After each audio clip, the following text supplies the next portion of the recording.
Hi everybody, my name's Kate from GLP, and this week, this place is Wild and Lees, and I'm with Liam. Hi Liam. Hi, how you doing, Kate? I'm all right, thank you. I'm just better for being surrounded by wine, to be honest. Well, it's like a bit early in the day. But... Never too early.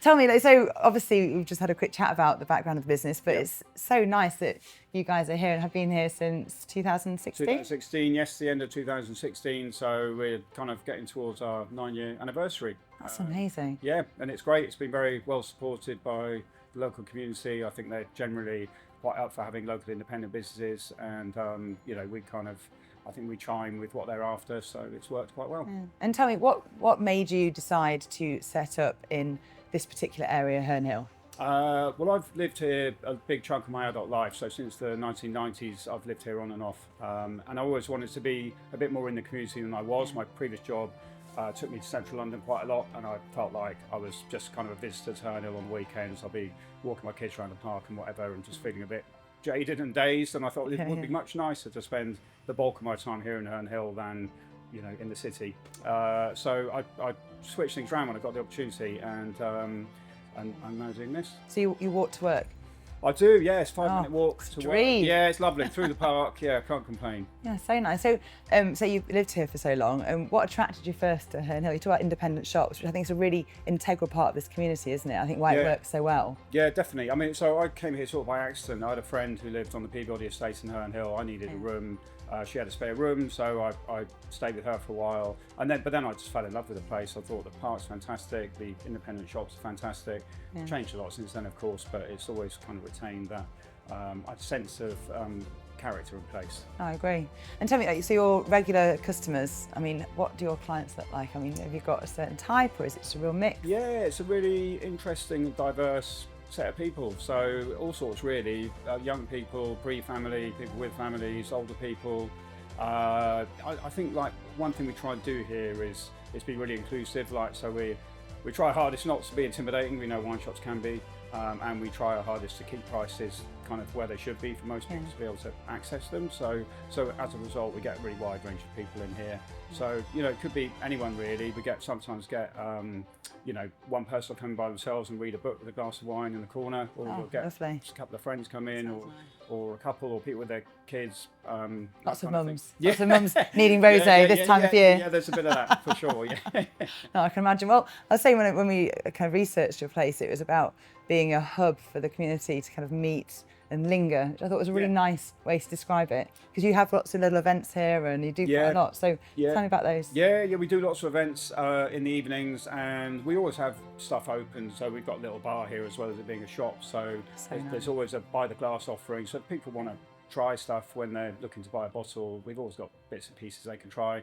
And I guess as a result of that, people do spend a bit of time here, and then someone else will come in who they know or they get to know, and it does create community, and it's a bit of a social glue, basically. Yeah, I certainly heard it was word of mouth for me. Yeah, right. When you arrived, and that was again the mums wanting rosé. So tell me, if I was here to buy a rosé, what's your offering? What would you suggest would be an easy to drink white, rosé and red? Like, what would your go-to be? So white, I'd probably, we've got a wine called Chin Chin Vino Verde, which has taken the independent wine shop world by storm. It's gone absolutely crazy, it's delicious, and we sell a lot of that.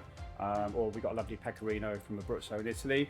In terms of rosé, we've got a very nice rosé from Côte d'Ivoire, which is kind of near Montpellier, where they do all the oyster farming.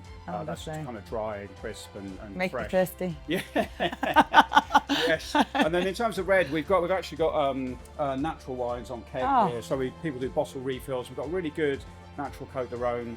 It's really juicy and spicy, and that would probably be my recommendation. So people bring bottles and people bring bottles and fill them up. It's very sustainable. Yeah, it's very sustainable. Great idea. Yeah, we'd like to do more of that. Obviously, we're a bit limited by space, but it's nice, and everyone kind of buys into it. That's lovely. And in terms of, I suppose, we're doing a pay it forward. So in the area, you've obviously lived here as well. Yeah. Where would you go for perhaps a night out? Like, where would you recommend for food, or is there a hidden gem that you can? So people moving into the area that don't know it at all. Sure. Yeah. I mean, there are loads of places, but I think my top picks would be the Bullfinch, which is an absolutely lovely microbrewery with a tap room. It's just really great. Hidden, menu. really hidden. Yeah, it is hidden. Yeah, it's tucked away at the bottom of Rosendale Road. Yeah. But it's a really nice neighbourhood spot. And a place that I think a lot of people don't know about as well is Rockwell Park Community Greenhouses. So they do live music, which is always fantastic. They've got a really well curated program of live music and other sort of family oriented stuff as well. Yeah. So that's a lovely spot. But there's loads. I mean, in terms of eateries, Park's Edge is great, Maroon is great. West 16th during the day, Sicilian's really nice for lunch. Llewellyn's is fantastic. Spot of choice. Yeah, really are. Yeah. Totally And shops, agree. both our neighbours are superb. A nice coffee shop over the street, Perks and White, who are kind of the granddaddy of coffee in this area. Yeah, there's too many to mention, and I'm sorry if I missed anyone. No, that sounds great. I'm Yeah. going to pay it forward. That's wonderful. Well, thank you so much. And I think, how do we find out about your events or if you're doing a wine tasting, or is it on a website, or is it word of mouth? You have to know. No, it's to know somebody. Yeah, so basically we don't really put them on social media because we've got a mailing list, and when we ping out the details, people on the mailing list tend to snaffle up the tickets. So we don't usually promote them beyond that. So you've got to be on the mailing list. Get on the mailing list. I think is the that's the trick. That is the trick. I want to be on the mailing. Can I be on the mailing You list? can be on the mailing list, of course. You can.